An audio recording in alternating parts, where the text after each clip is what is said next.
One, we've already talked about. You must become masterful at understanding and harnessing the power of marketing. It's too big of a subject to get any deeper than I introduced here. We'll do a whole module on it. The second is the ability to sell. And sell sounds like a manipulative concept. It really isn't.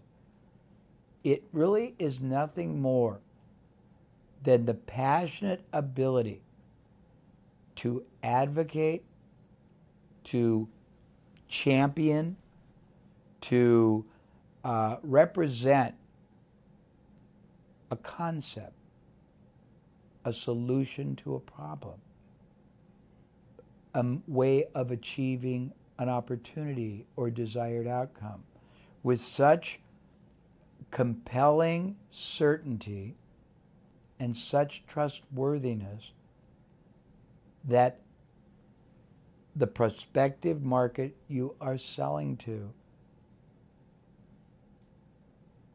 totally and absolutely embraces and accepts what you're saying, and they trust you enough to take action. So you have to become masterful at marketing. You have to understand selling. Ironically, within these two categories, marketing and selling, there is a bridge that you have to not even master, because it's a natural element within the human being, but most people in certain cultures don't really understand it, and it's trust building. There are 13 characteristics to trust building, and I will share with you all of them. Again, I'm not trying to tease you, but they're too important to just give you a little bit. I'll go through every one of them, and we will do them in a way that truly and clearly shows you how to possess the absolute most powerful level of trust with everyone you deal with. Now, why would you want that? Let me tell you why. A very good friend of mine who was a partner with Stephen R. Covey, who wrote The 7 Habits of Highly Effective People, and who is still a partner with Stephen M. R. Covey, who together they wrote 2 books about trust building, did research. And what they found was that individuals and companies that enjoyed maximum trust with their marketplace, with their team, with their vendors, with their community, performed 300% higher, more profitably, more predictably than people who didn't. So, first of all, knowing how and living in what we call a maximum trust sort of an environment where your mind, your heart, your soul, your communications convey and establish maximum trust at all times is vital for maximum success. It also is very liberating because it's a wonderful way to connect with people. And in many cultures, it's great advantage giving because cultures tend to be very private and very withheld. And the more trust you can create with your prospective marketplace, buyers, with the people you're working with, either your team members, your employees, your partners, your skill providers, with your vendors, the faster they will work for you, the more they will do for you, the faster people will buy from you, the more loyal they'll be to you, the more they'll come back and repurchase, the better vendors will be with you, the more liberal they'll be in giving you flexible terms. Trust building is very essential. So, marketing, selling, trust building. Now you have to be great at lead generating and conversion. What does that mean? It means knowing how to go and target the best market sources which represent the highest probability of buyers for you, knowing once you've identified that source, and why would you want to do that, by the way? Because why would you want to go to a bad source of low probability buyers if there's a source of high probability buyers? So you want to, first of all, learn how to target the best sources.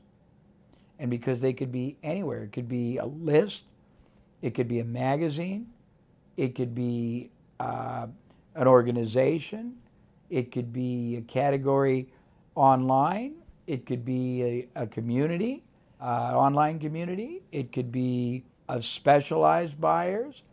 Once you learn how to identify the source, then you've got to learn the best way to target them and to generate the prospective lead. What does that mean? It means the ability to get the right targeted audience to want to start a meaningful relationship with you. And a meaningful relationship is a general word because it'll mean different things to different people.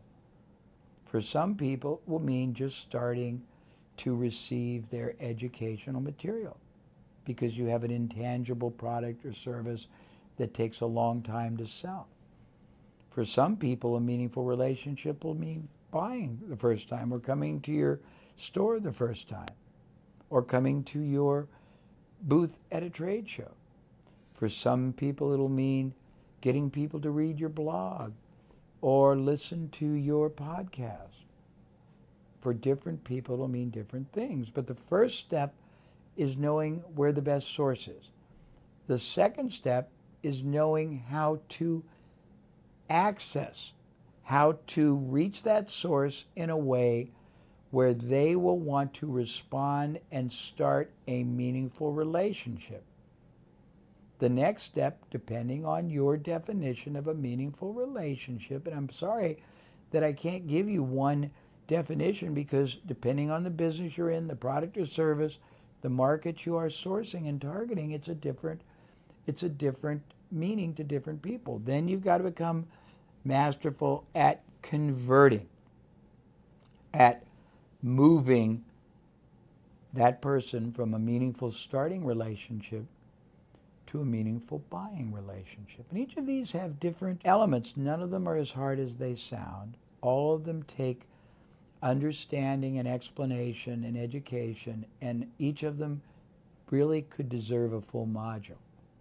I'm not going to do deep on any of them today, but I promise that we're going to create either full modules or sub-modules on each one so that you're not confused, so you have enormously greater understanding and powerful control of all of these, so you have the ability to choose and select and incorporate what is appropriate for you. But just right now, you have to understand, you got to be a great marketer, and a great marketer doesn't mean art, it's science, so you can understand it. There's ways to construct it, engineer it.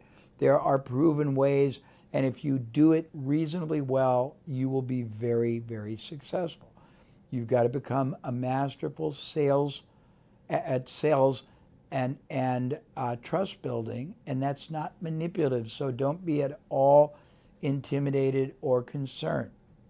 You've got to be masterful at targeting the right source, at moving that source to want to take action to have a meaningful relationship. You've got to become masterful at turning the first level of meaningful relationship into meaningful purchase.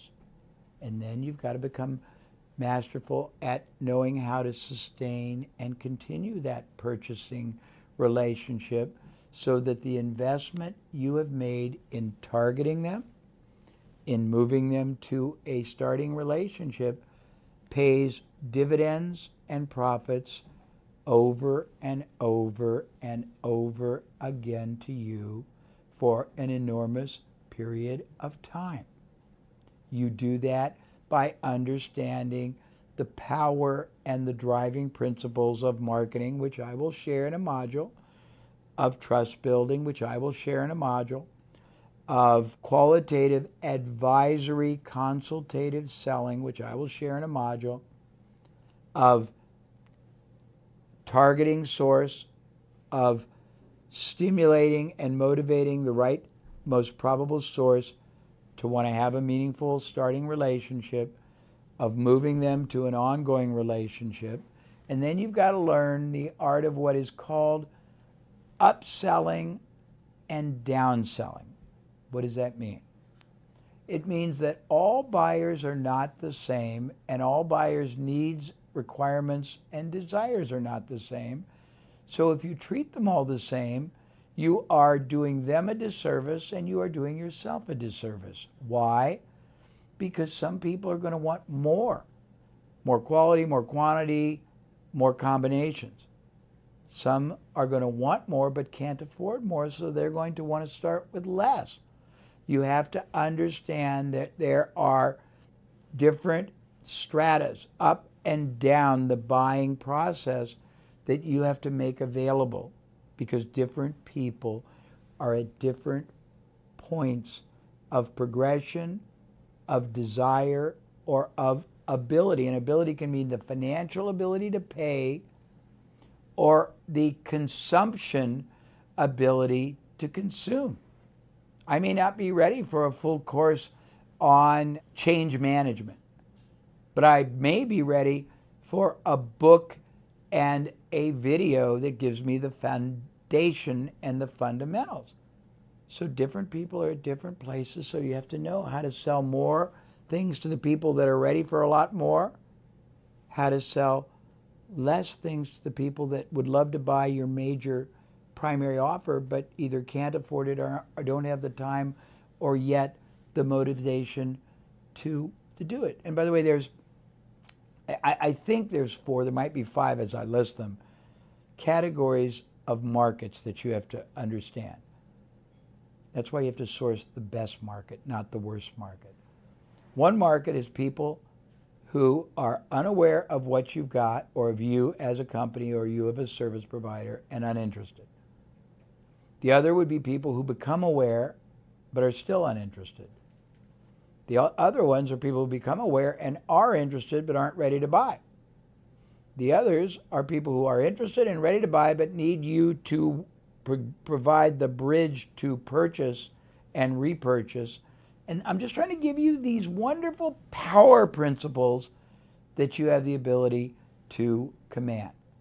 The next thing you have to become masterful at is both repurposing and referrals. They're different.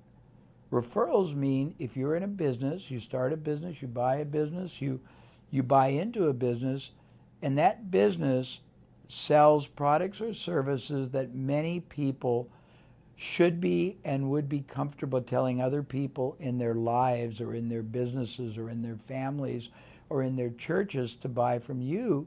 You have to be masterful at knowing how to get them to do that. Why?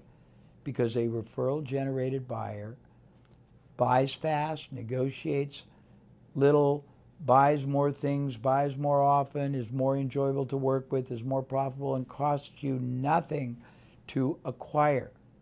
A marketing-generated client will cost you money to acquire. A sales-generated client will cost you money for a commission or a salaried salesperson or to go to a trade show.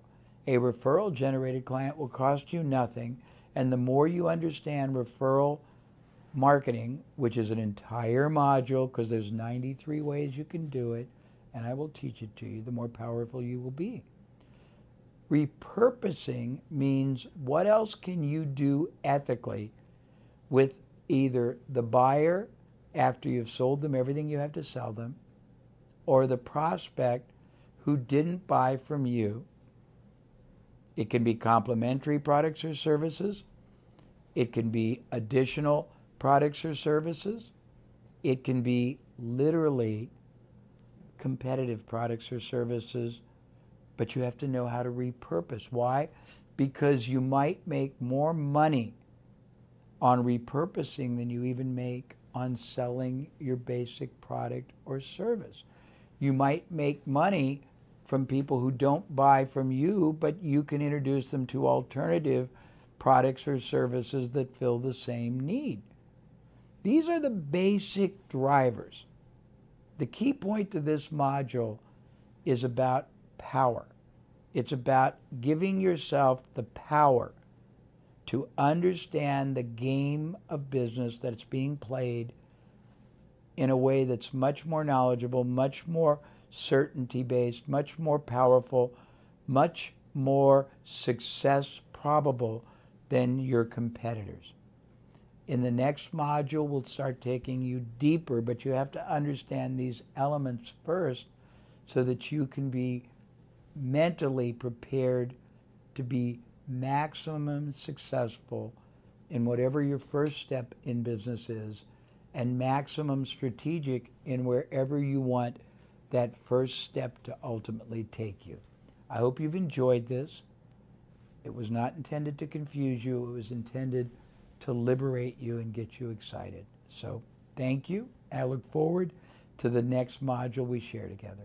This is a wonderful journey we're having, and we've only just begun. Trust me, by the time we're done, you will know what you should be doing, how you should be doing it, where you should be doing it, why you should be doing it, and where whatever you decide to do can take you long term, and you will be in control, and you will have the power, and you will make decisions that are highly success probable, not failure probable. Thank you.